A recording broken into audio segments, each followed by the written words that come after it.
그날에 그들 중 둘이 예루살렘에서 25리 되는 엠마오라 하는 마을로 가면서 이 모든 된 일을 서로 이야기하더라. 그들이 서로 이야기하며 문의할 때에 예수께서 가까이 이르러 그들과 동행하시나 그들의 눈이 가려져서 그인 줄 알아보지 못하거늘 예수께서 이르시되 너희가 길 가면서 서로 주고받고 하는 이야기가 무엇이냐 하시니 두 사람이 슬픈 빛을 띠고 머물러 서더라. 그 한 사람인 글로바라 하는 자가 대답하여 이르되 당신이 예루살렘에 체류하면서도 요즘 거기서 된 일을 혼자만 알지 못하느냐. 이르시되 무슨 일이냐 이르되 나사렛 예수의 일이니 그는 하나님과 모든 백성 앞에서 말과 일에 능하신 선지자이거늘 우리 대제사장들과 관리들이 사형 판결에 넘겨주어 십자가에 못 박았느니라.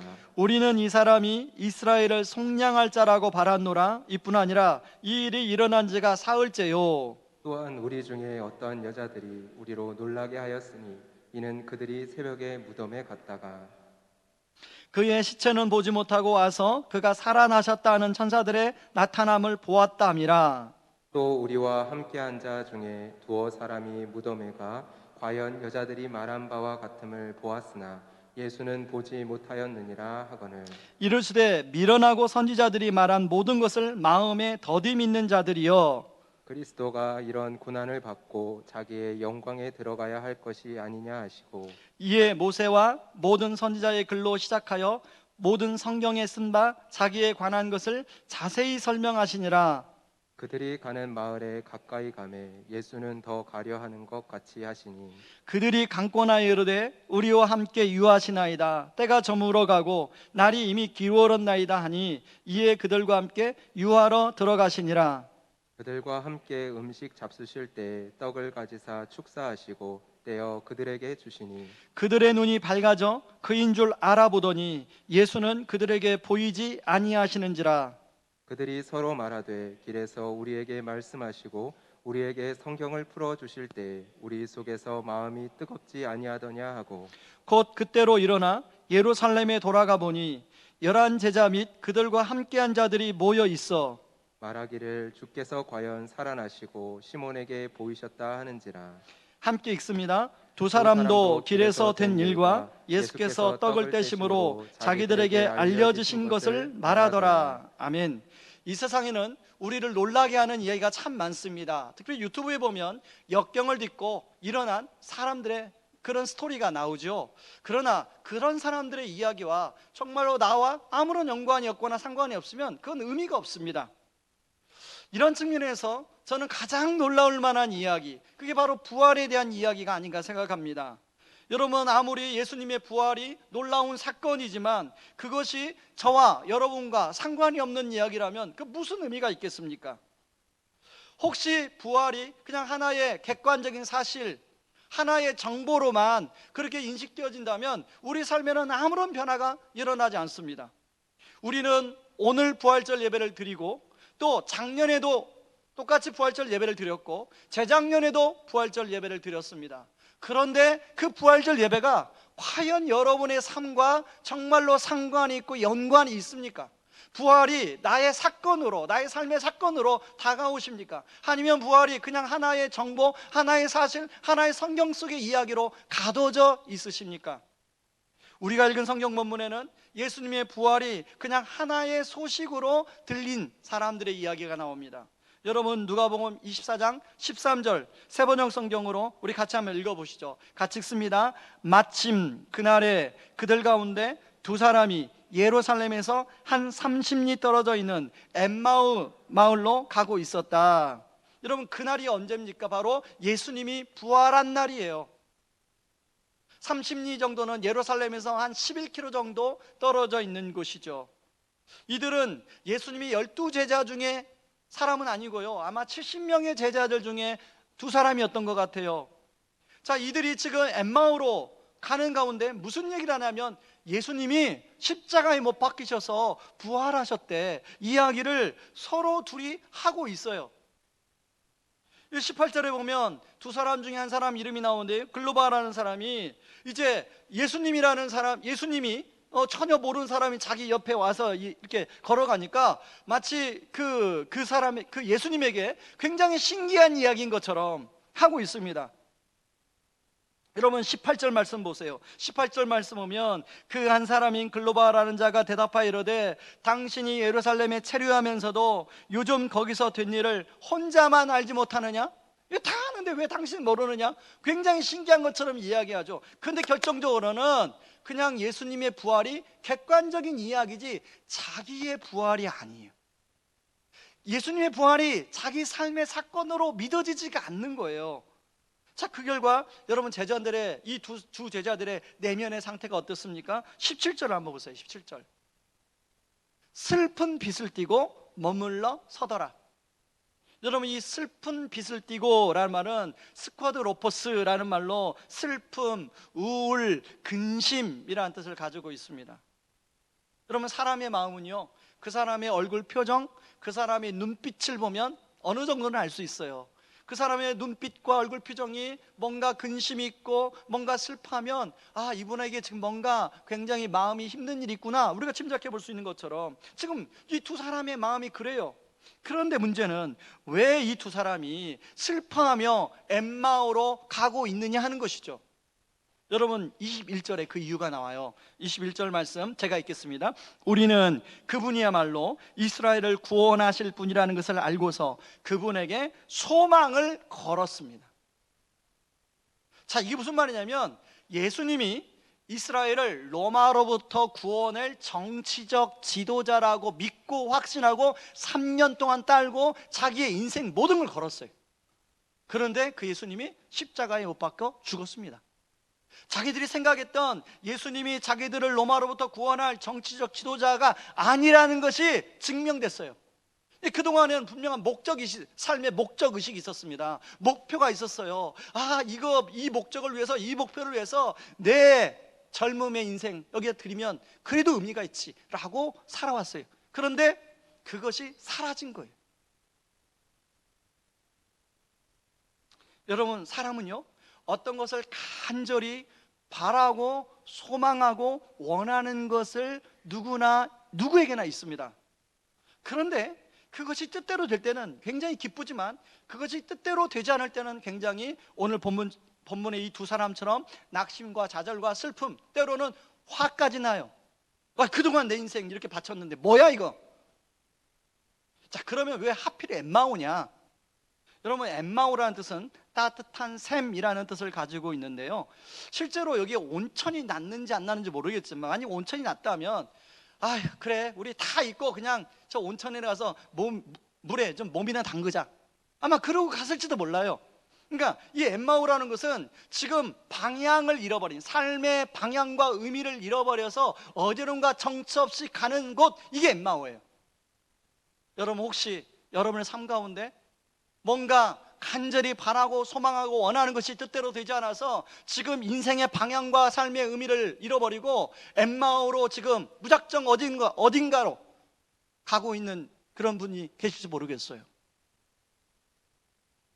여러분 팀 켈러가 쓴 내가 믿는 신이라는 책을 아마 우리 교회 중직자라면 한번 다 읽어보셨을 텐데요, 그 책에 보면 첫 장에 우리가 간절히 바라고 소망하는 것이 하나님의 자리를 대신할 수 있다라고 나와요. 그리고 그것이 자신이 원하는 대로 이루어지지 않을 때 오늘 본문에 나온 두 제자들처럼 이런 슬픈 감정에 놓일 수 있다, 이런 근심에 빠질 수 있다고 얘기합니다. 여러분에게는 그것이 무엇입니까? 여러분 한번 여러분에게 그것이 무엇인지를 곰곰이 생각해 보시기 바랍니다. 저는 말씀을 준비하면서 저에게 그게 무엇일까를 생각해 봤어요. 근데 그것이 저에게는 사역이더라고요. 사역이 뜻대로 되지 않을 때 저는 마음이 낙심이 되고 슬픔이 밀려오고 근심이 밀려오고 때로는 화도 나고 그렇더라고요. 여러분 지난주 특밤 때 수요일 날 막 영상이 갑자기 매번 항상 잘 준비했는데 하필이면 그날 제가 이제 설교를 하루 제자 훈련도 준비해야 되고 사역 훈련도 준비해야 되기 때문에 하루 이제 그날은 제가 이 목사님께 맡기고 이제 저는 뒤에 이렇게 있는데요, 하필이면 그날 그 영상이 펑크가 나는 거예요. 그러면요 담임 목사로 여러분 다 하실 거예요. 막 여러 가지 복합적인 감정이 들어요. 아니 지금 성도들을 다 예배 드리려고 막 은혜 받으려고 사모하는데 왜 이런 상황이 생기지? 그러면 사실은 우리 교역자들이 얼마나 애쓰고 수고한지 몰라요. 여러분 인간적인 감정이면 막 너 이리 와, 너 왜 그랬어, 막 이렇게 해야 되잖아요. 근데 그것은 제가 처음에는 막 그런 화가 나더라고요. 근데 이 기도하는 가운데 야, 네가 화난다고 그게 되냐? 이미 일은 벌어졌고 내일부터 잘하면 되잖아. 그리고 그 사역자들이 얼마나 그게 뜻대로 안 됐을 때 막 엄청 그렇게 힘들었겠어. 그거 조치하려고 얼마나 힘들었겠어. 막 그런 마음이 몰려오는 거예요. 저도 부교육자 때 막 그런 적 많았거든요. 여러분 오히려 그런 상황에 그 상황을 인정하고 하나님께 맡겨드리고 나의 부족함, 우리의 부족함, 그리고 저를 돌아봤어요. 내가 수요일 설교를 안 한다고 내가 좀 기도에 부족하지 않았나? 막 이런 저를 돌아봤어요. 그러고 하나님께 맡기고 또 그런 가운데서도 다시 또 조치가 되니까 우리 성도님들이 은혜 받는 게 또 감사하고. 여러분 저를 가만히 보니까 그러니까 제가 코로나 때 왜 힘들었던 이유를 알겠더라고요. 저는 사역이 하나님의 자리를 대신하고 있더라고요. 그러니까 코로나 때 막 이렇게 계획하고 이렇게 준비해도 코로나의 상황이 협조를 안 하니까 그것도 뜻대로 안 되고 또 막 성도님들이 그걸 잘 협조를 안 해주니까 막 제 안에 막 너무너무 힘들었던 거예요. 그런데 그거 힘든다고 뭐 답이 보입니까? 아니잖아요. 하나님께 맡기고 이 모든 상황도 하나님의 권한에 소환해 있다. 그 주인이신 이 교회 사역의 주인이신 나는 종이다. 주인이신 하나님께 맡기고 기도했더니, 그리고 진짜 중요한 거, 저는 뭘 붙들어요? 십자가를 단단히 붙들었더니, 제 마음에 평안이 오고 그 평안이 우리 성도님들에게 흘러가고, 아마 특밤 때 여러분들이 그걸 느꼈을 거예요. 요즘 저희 집사람이 되게 행복해합니다. 왜요? 제가 행복해하니까. 제가 십자가 든든히 붙잡고 행복해하니까 저희 아내도 행복해요. 여러분 저는 그럴 때마다 왜 10계명의 1계명이 나 외에 다른 우상을 섬기지 말라라고 말씀하신 말씀이 진짜 고맙다는, 하나님께 감사하다는 마음이 들어요. 하나님이 제가 하나님 대신에 다른 것을 그 자리에 올려놔서 힘들어하는 걸 아시고 하나님이 다른 것을 놓지 말라니까 그걸 말씀해 주셨잖아요. 이게 너무 감사하더라고요. 여러분은 무엇이 하나님의 자리에 올라와 있을 자리에 무엇을 올려놓으셔서 여러분 그것 때문에 마음이 올라갔다 내려갔다 막 화가 났다 또 막 기뻐했다 그러십니까? 그것이 무엇인지를 한번 곰곰이 돌아보세요. 그것이 뜻대로 안 되면 오늘 이 두 사람의 제자처럼 삶의 목적을 잃어버려요. 뜻대로 안 되면 삶의 의미가 사라져요. 슬픈 근심의 표정을 하고 어디론가 정처 없이 가요. 혹시 지금 여러분 가운데 그런 분이 있다면, 여러분 오늘 이 부활절 예배가 여러분이 엠마오로 가는 길을 중단하고 다시금 예루살렘으로 돌아가는 은혜의 시간이 되기를 주님의 이름으로 축원합니다.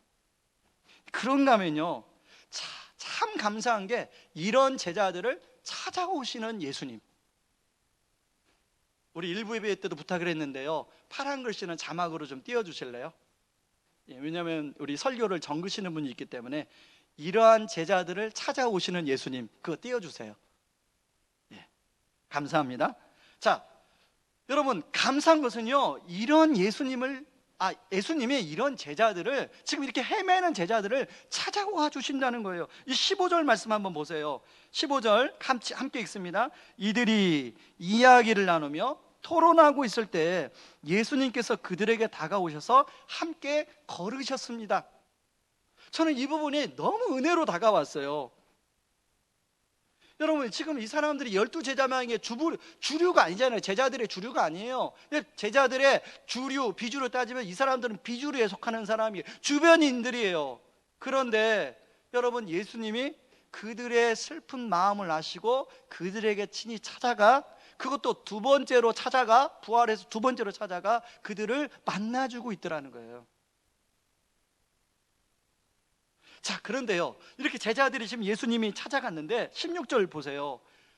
이 제자들이 예수님이 부활하신 예수님이 자기 눈앞에 왔는데 눈이 가리워져서 예수님이 누군지를 깨닫지 못해요.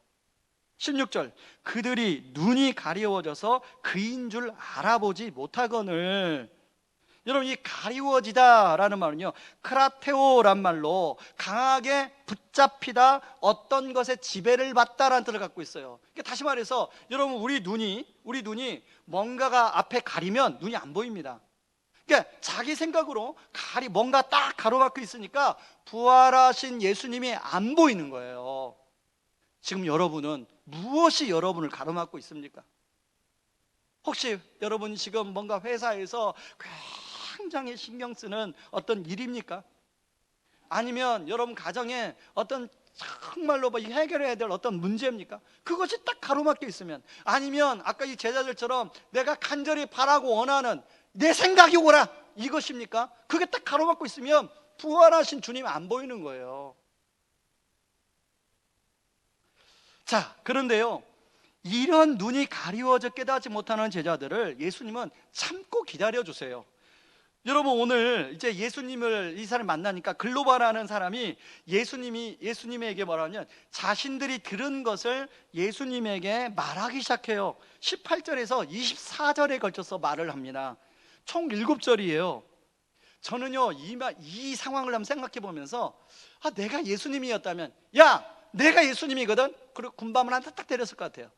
근데 예수님이 그 골로바라는 사람의 이야기를 끝까지 들어요. 끝까지.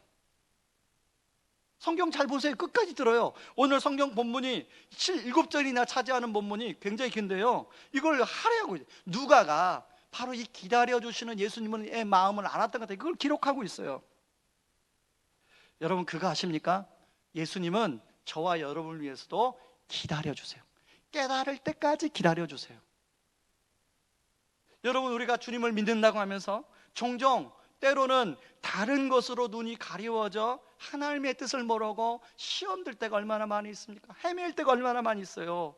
근데요, 주님은 어느 정도 깨달을 때까지 기다려주세요. 지금도 어떤 분에게는 그런 기다려주는 시간일 수 있어요. 여러분, 그럴 때 빨리 깨닫고 부활하신 주님을 바라봐야 돼요. 내 앞에 있는 주님을 바라봐야 돼요. 그게 은혜입니다. 거기서부터 은혜가 시작이 되는 거예요. 자, 그런데 깨닫지 못하니까요, 예수님이 개입합니다. 25절 말씀 같이 한번 읽어볼까요? 이르시되 미련하고 선지자들이 말한 모든 것을 마음에 더디 믿는 자들이여. 여러분 왜 안 읽으세요? 같이 읽어보세요. 다시 읽습니다. 이르시되 미련하고 선지자들이 말한 모든 것을 마음에 더디 믿는 자들이여. 여러분, 우리 개역개정성에는 굉장히 부드럽게 이렇게 나오는데요, 이걸 만약에 어떤 영화나 그 연극에서 표현한다면, 여러분 원어 성경이나 영어 성경에 보면요, 바보라는 단어가 이렇게 나와요. 바보. 야, 이 바보들아, 내가 예수님이야. 왜 이렇게 지금 헤매고 있는 거야? 뭐 그런 뜻 아닙니까? 예수님이 너무 답답한 심정에서 참다 말씀하시는 거예요. 그러면서 26절에 야, 내가 살아생전에 내가 고난을 받고 부활할 것을 너희들한테 말하지 않았니? 자, 그러면서 27절에 자기가 그 부활하신 그 예수님이고 바로 자신이 메시아라는 것을 27절에서 이렇게 얘기합니다. 이에 모세와 모든 선지자의 글로 시작하여 모든 성경에 쓴 바 자기에 관한 것을 자세히 설명하시니라. 저는 이 말씀을 읽으면서 하나 의아해했어요. 아니, 도마에게 보여준 것처럼 손을, 십자가에 못 박힌 손을 쫙 보여주고 창에 찔린 옆구리의 이 흔적을 쫙 보여주면 믿을 텐데, 그러면 굉장히 빠르게 믿잖아요. 아, 주님이시군요, 이렇게 믿잖아요. 도마가 그랬잖아요.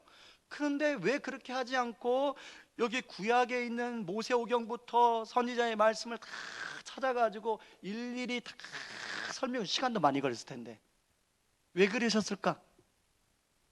여러분, 우리가 때로는 눈에 보는 거 가끔씩 그러잖아요. 하나님 당신이 내가 보여주시면, 나 꿈속이라도 뭔가 보여주시면 내가 당신 믿겠습니다. 뭐 그런 기도 너무 답답할 때는 하잖아요. 근데 그렇게 보여지는 거, 체험, 꿈, 환상, 이것은요 불확실해요. 불확실해. 그리고 그것이 잠깐은 뭔가 반짝하는데 이 금세 사라져요. 식어져요. 그러나 하나님 말씀은 영원히 변하지 않아요. 그리고 무엇보다도 하나님 말씀은 능력이 있습니다. 하나님 말씀 안에는 성령의 역사가 함께해요. 오늘 뭐라고 합니까? 자, 이 32절에 보니까 그들이 서로 말하되 길에서 우리에게 말씀하시고 우리에게 성경을 풀어주실 때에 우리 속에서 마음이 뜨겁지 아니하냐. 성경을 풀어줄 때 성령이 역사하는 거예요. 자, 슬픈 마음으로 가득 찼던 마음이 회복이 되어서 뜨거운 마음으로 회복이 되는 거예요. 그러니까 굳이 엠마오에 더 이상 머무를 필요 없습니다. 온천에 몸 담글 필요가 없어요. 자, 이렇게 말씀만 풀어주는 것이 아니라 예수님이 함께 시간을 보내줘요. 함께 음식을 먹어요. 여러분, 24장에는 함께라는 단어가 총 4번이 나와요. 15절에 동행이란 말도 함께고요, 29절에 2번, 30절에 1번 나와요. 자, 30절에 보면 함께 음식 잡수실 때 떡을 가지사 축사하시고 떼어 그들에게 주시니 그들이 눈이 밝아져 그인 줄 알아보더니, 비로소 가리워졌던 눈이, 그 가리워진 것이 걷어지고 자신들 앞에 있는 분이 부활하신 예수님이라는 것을 보기 시작하는 거예요. 저는 개인적으로 이번 고난주간 특밤이 참 유익한 시간이었어요. 여러분, 찬송가 268장에 보면 그 후렴에 보면 이렇게 나오잖아요. 주의 보혈 능력이 있도다, 주의 피 믿으오, 주의 보혈 그 어린 양의 매우 귀중한 피로다. 솔직히 옛날에도 이 찬양 부를 때 은혜가 있었어요. 그런데 이번에는 주의 보혈 능력이 있도다라는 이 찬양의 가사가 그냥 가슴 깊이 다가오더라고요. 전 왜 믿음의 선배들이 이 찬양을 부르면서 그렇게 은혜 가운데 있었나, 그것이 조금 이제 알 것 같더라고요. 제가 2016년 존경하는 목사님을 통해서 이제 시티2시티라는 단체와 연결이 되어서 이제 그 단체를 통해서 함께 목사님들하고 예수님을 더 깊이 알아가고 복음을 더 연구하고 하는 것을 지금까지 횟수로 6년째 해오고 있습니다. 지금도 이제 일주일에 한 번씩 줌에서 서로 모여서 서로 설교를 코칭해주고, 그리고 한 달에 한 번은 미국에 있는 목사님에게 그 그리스도 중심적으로 어떻게 복음을 전할 것인가에 대한 강의를 주기적으로 들으면서 계속 배워가는 거예요. 근데 그게 너무 좋은 거예요. 이제야 제가 복음을 깊이 있게 알아간다는 게 이런 건가 하는 생각이 조금씩 들어요. 물론 아직도 오카는 목사님이나 C.S. 루이스, 조나단 에드워드, 팀 켈러 이런 목사님한테 비교는 안 되지만, 그러니까 앞으로가 기대가 되는 거예요. 야, 이 예수님을 앞으로 더 알아가면 얼마나 그 깊고 깊은 게 풍성할까. 그래서요, 저는 예수도 알기 원하네 찬양처럼 예수도 알기 원하네, 주님 제가 예수님 더 알기 원합니다, 기도하는 거예요. 왜요? 제가 예수님을 더 깊이 알면 알수록 그 은혜가 우리 성도님들에게 흘러가고 우리 성도님들의 자녀들에게 흘러가서 하나님 복음의 능력, 로마서 1장 16절에 말하는 모든 믿는 자들에게 구원을 주시는 하나님의 능력이 됨이라는 이 말씀이 그냥 성경에 있는 틀에 박힌 말씀이 아니라 우리의 삶에 역사하는 말씀이 될 수 있도록, 우리 삶의 능력이 나타날 수 있도록 저는 그러기를 바랍니다. 그래서 저는 여러분들을 위해서 기도할 거예요. 여러분들도 저를 위해서 기도해 주세요. 제가 하나님 예수님을 더 잘 알아가고 더 복음의 그 은혜의 깊이 가운데 들어가는 그런 목사가 되게 해 주십시오. 그리고 우리 사역자들을 위해서도 그렇게 기도해 주세요. 그리고 우리 사역자들은 여러분을 위해서 바울이 기도한 것처럼 예수님의 사랑의 깊이와 넓이와 넓이를 우리 성도님들이 알게 하여 주시옵소서, 더 잘 알게 하여 주시옵소서 라고 기도할 것입니다. 그래서 우리 교회 공동체가 더 예수님을 잘 알고 예수님을 정말 자랑하는 공동체, 예수님만 자랑하는 공동체가 되기를 주님의 이름으로 축원합니다. 여러분, 이 두 사람 이렇게 부활하신 예수님 만나고 이제 엠마오에 뜨거운 물에 담글 필요가 없어요. 왜? 삶의 목적이 분명해졌잖아요. 삶의 의미가 회복이 됐잖아요. 슬픈 마음이 뜨거운 마음으로 회복이 되었잖아요. 그래서 이제 그 부활하신 예수님을 어떻게 하면 빨리 전할까? 여러분, 33절 말씀을 한번 보세요. 곧 그때 일어나 예루살렘에 돌아가 보니 11제자 및 그들과 함께한 자들이 모여 있어. 여러분, 곧 그때 일어나, 이 곧이 언제입니까? 부활하신 주님을 만나자마자예요. 그때로 바로 그 자리에 머뭇머뭇거리는 것이 아니라 일어나. 그런데 이들이 도착한 타이밍이 어떤 타이밍이냐면, 이 지금 11명의 제자들이 모여가지고 예수님의 부활 이야기를 하면서 어떤 사람은 막 부활 이야기를 믿기도 하지만 어떤 제자들은 야 진짜 부활했을까? 근데 예수님이 왜 우리에게 안 나타나는 거야? 막 그러고 아마 의심하고 그런 상황이에요.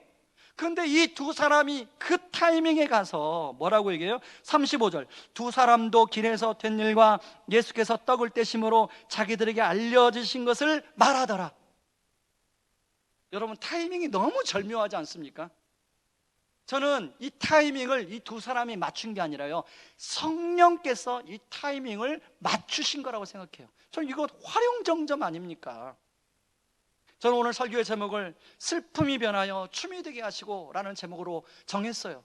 왜냐하면 이 누가복음 24장을 묵상하고 이렇게 기도하는데 마치 시편 30편의 11절에 나오는 다윗이 슬픔이 변하여 춤이 되게 하시고 라고 하면서 자기 베옷을 벗기고 기쁨이 되었다고 하면서 찬양하는 장면이 제 안에 막 상상이 되더라고요. 자, 엠마오로 갈 때, 이 두 사람이 엠마오로 갈 때는 온 슬픔과 근심에 가득 찬 얼굴이었어요. 그런데 엠마오에서 예루살렘으로 돌아올 때는 그 발걸음이 너무 가벼워요. 마음이 너무 뜨거워요. 덩실덩실 춤을 춰요. 그런 모습이 상상이 되더라고요. 저는 마찬가지로 예수님의 부활이 그냥 객관적인 하나의 사실, 하나의 뉴스거리, 하나의 이야기로만 있으면 우리는 여전히 엠마오로 주일날 예배에 나와서 가정에서 온라인으로 예배를 드리지만 여전히 엠마오로 가는 그런 인생이에요. 그러나 부활하신 주님을 제대로 만나고 그 부활하신 주님이 나의 주님이고 나의 삶의 사건으로 부활의 사건이 임하면 우리는 엠마오에서 갔다가도 돌이켜 예루살렘으로 가게 됩니다. 전 우리 성도님들에게 오늘 이 부활절이 그런 은혜가 있는 부활절 되길 바랍니다. 저는 약 한 달 전에 한 성도님에게 너무나 감사하고 기쁜 얘기를 들었어요. 저는 이 성도님의 케이스가 부활의 춤을 추는 그런 스토리가 아닐까 생각해서 여러분들에게 좀 소개하고 싶습니다. 제가 좀 부탁을 해서 하나 글을 좀 보내달라고 그랬습니다. 제가 읽어드리겠습니다. 저는 매일 기도하는 아이들이 여러 명 있습니다. 내가 낳은 아이들과 선교지에서 예쁘게 성장하는 아이들입니다. 우리 교회 오기 전에는 월드비전과 결연하여 후원하고 있었으나 의왕 우리 교회 온 후 교회의 비전과 제 비전이 같음을 하나님이 일깨워 주셨습니다. 아이들 한 해 새롭게 결혼하고 기도할 때마다 얼마나 예쁜지 늘 보고 싶었습니다. 그리고 3년 전 하나님이 고1 학생을 제게 보내주셨습니다. 처음에는 유치부, 초등부 아이들이 대상인 줄 알았는데 왜 고1이야? 의아하게 생각했습니다. 그러던 중 그 고1 소녀의 이름이 끔희응인데 이 아이가 고3이 되었고 선교사님과 톡을 나누는 가운데 이 끔희응이라는 아이가 이제 진로에 대해서 물어보게 되었습니다. 그랬더니 선교사님이 새벽 예배를 매일 나와서 예배한다는 것입니다. 아니 잠이 많을 텐데 그 다 큰 여자아이가 고3 그것도 왜 새벽 예배가 나올까 이런 생각이 들었습니다. 그리고 이 아이가 새벽에 나와 하나님께 무엇을 간구할까 생각이 들었습니다. 그때 하나님이 저에게 답을 주셨습니다. 지난달 메신저 간사님과 통화할 때 우리 교회 후원자님 도움으로 메신저 아이가 대학에 입학했다는 사실을 알게 되고 제가 너무나 기뻤던 게 떠올랐습니다. 그래서 내가 후원하는 아이 이 끙잉도 하나님의 대학을 하나님, 대학을 지나가고 싶은데 제 형편은 어림도 없습니다. 그러나 도와주세요 라고 하는 기도를 하지 않을까 생각이 되었습니다. 그래서 저는 이 아이의 후원자로 제가 감당하기를 기도하였습니다. 마침 친한 친구들과 코로나가 마치면 해외여행을 가려고 모아둔 돈이 있을 생각이 났습니다. 그리고 하나님은 그 돈을 끙이에게 대학 입학금으로 보내기를 원하셨습니다. 이제 이 아이가 대학 입학하여 지금 회계학을 전공하고 있습니다. 기쁜 소식을 저희 집의 아이들과 나누며 엄마를 응원해 준 아이들과 기쁨을 나누었습니다. 저를 기도응답의 통로로 사용해 주신 하나님, 하나님이 시선이 있는 곳에 제 시선이 머무르기를 오늘 또 기도합니다. 여러분, 정말 감사한 일 아니에요? 그러나 이 놀라운 사실은 이걸로 끝나는 게 아니에요. 이제 여행을 가기로 한 친구들이 한 8, 9명 되는 것 같아요. 그 중에 이제 거리두기 때문에 한꺼번에 못 만나니까 한 팀, 두 팀, 세 팀으로 이제 만나는데요. 한 팀을 만나가지고 이런 얘기를 나눴더니 그 친구들 중에 둘 다 안 믿는데요. 근데 그 둘 친구, 야, 너만 그런 좋은 일 하냐? 나도 좀 연결해 시켜줘. 그래가지고 메신저에 있는 코피노 아이들을 연결해 시켜줬대요. 그리고 이제 두 번째 팀, 세 번째 팀 약속을 잡아놓고 저한테 기도부터 하겠어요. 하나님, 두 번째 내 친구들, 세 번째 내 친구들도 다 후원할 수 있도록 해주세요. 여러분, 이게 진짜 춤을 추는 일 아닐까요?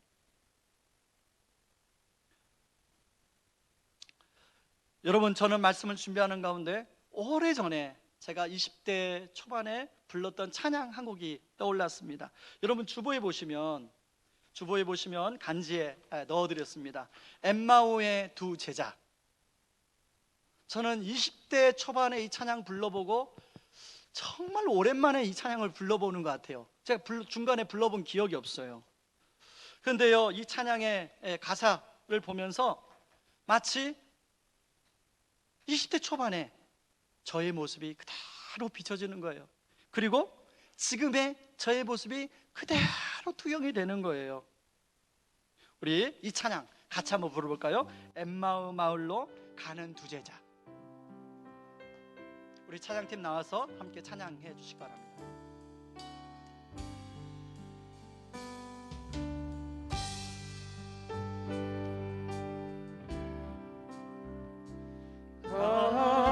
가는 두 제자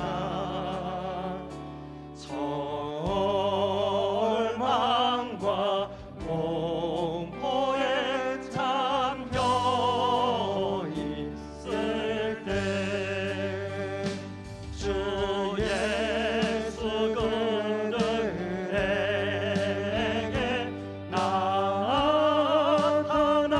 나타나시사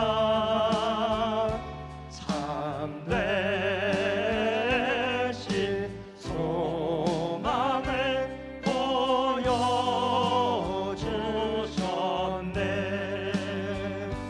이 세상 사는 길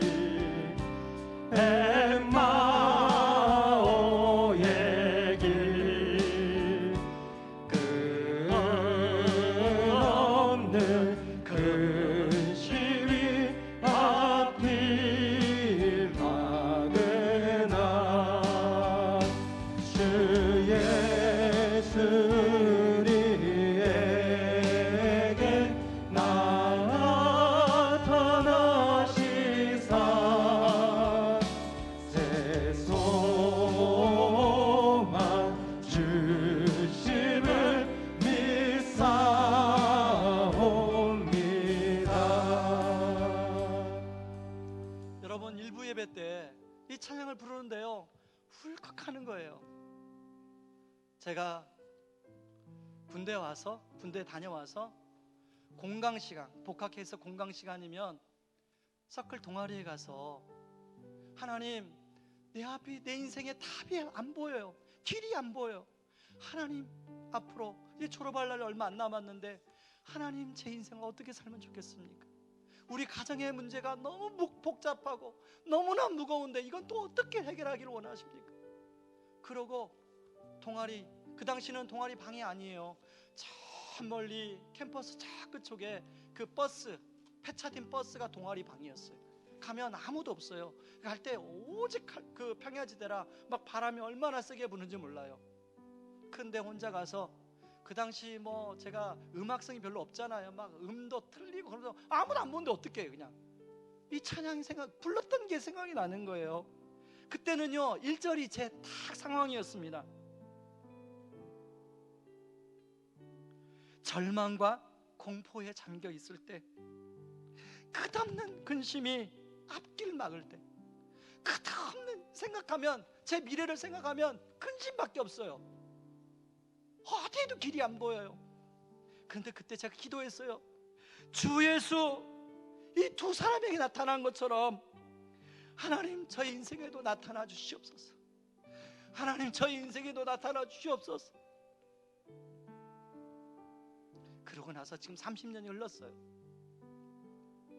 주님이 제 기도에 응답해 주셨더라고요. 그리고 제가 부활의 소망 가운데 살고 있고, 그 부활의 소망을 전하는 사람이 되고 있고, 오늘 이 해외 아동에 수많은 학생들, 장학금 어떻든 제 돈은 아니지만 우리 성도님들에게 함께 해서 이 아이들에게 장학금을 주고, 이 아이들이 공부하고 예수 믿게 하고, 한 번도 안 가본 그 나라지만 거기에서 아이들이 꿈을 꾸게 하고, 의미가 있잖아요.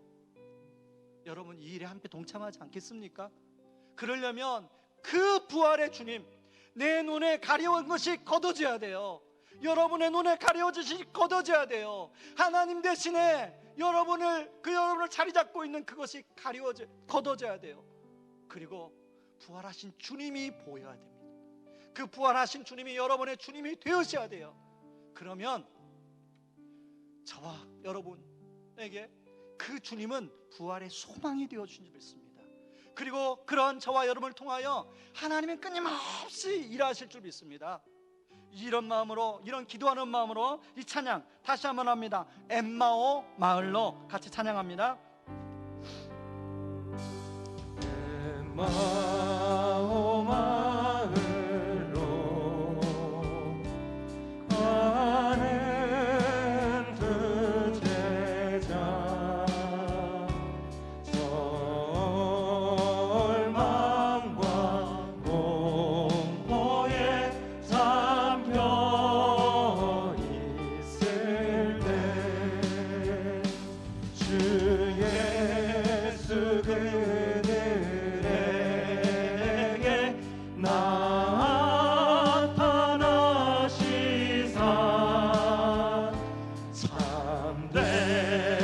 참되신 소망을 보여주셨네. 이 세상 사는 길 엠마오의 길, 끝없는 근심이 앞길 막으나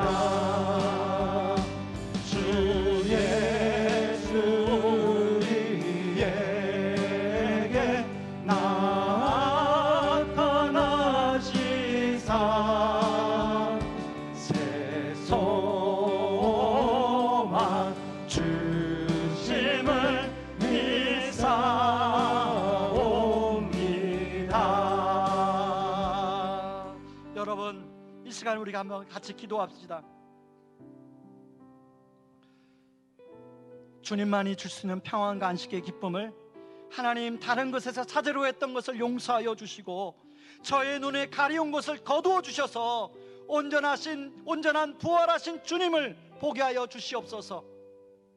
제 안에 있는 슬픔이 하나님 회복되어 마음이 뜨거워지게 하여 주시고 춤을 추는 부활의 기쁨을 누리게 하여 주셔서 그 부활의 은혜가, 부활의 소망이, 부활의 능력이 나를 통하여 나의 VIP, 또 우리가 후원하는 아이들에게로 흘러가게 하여 주시옵소서. 우리 같이 기도하며 나갑니다. 기도하겠습니다. 고마우신 하나님 아버지, 고맙고 감사합니다. 하나님, 오늘 엠마오로 가는 두 제자, 하나님의 마음으로 가는 길 가운데는 슬픔 가운데, 낙심 가운데, 근심 가운데, 우울 속에 빠져 하나님 가는 그 두저의 발걸음 얼마나 많이 무거웠겠습니까? 아버지, 그러나 주님은 그것을 아시고 아버지 그 두 사람에게 찾아가 나타내 보여주십니다. 아버지, 그리고 아버지 하나님 그들에게 아버지 눈에 가리워진 것들을 거두어 주시고 아버지 부활하신 주님을 보여주십니다. 하나님, 그들은 아버지 그 부활하신 주님을 만나고 하나님 더 이상 엠마오에 머무르지 않습니다. 아버지 더 이상 슬픔 가운데 머무르지 않습니다. 아버지, 그들은 곧 바로 일어나 아버지 예루살렘으로 달려갑니다. 아버지 부활의 기쁜 소식을 제자들에게 전하고 있습니다. 아버지, 우리에게도 아버지 예수님의 부활이 아버지 하나의 객관적인 사실이 아니라 그 예수님의 부활이 아버지 나의 부활로, 예수님의 부활이 나의 삶의 사건으로 하나님 다가오기를 원합니다. 이런 부활의 확신, 부활의 소망 아버지 가까이 주셔서 아버지 지금도 아버지 슬픈 근심 가운데 살아가는 성도가 있다면 이 부활의 소망으로 다시 일어나게 하여 주시옵소서. 아버지 하나님, 그런 은혜를 허락하여 주시길 원합니다. 아버지, 부활절이 아버지 관념적인 부활절이 아니라 아버지 하나님 이상한 부활절이 아니라 아버지 능력의 부활절 되기를 원합니다. 소망의 부활절 되기를 원합니다. 아버지 삶에 실제로 일어나는 부활의 역사와 권능이 나타나게 하여 주시옵소서. 주 예수 그들에게 나타나시사 참되신 소망을 보여주셨네. 주 예수 우리에게 나타나시사 새 소망 주심을 믿사옵나이다. 아멘.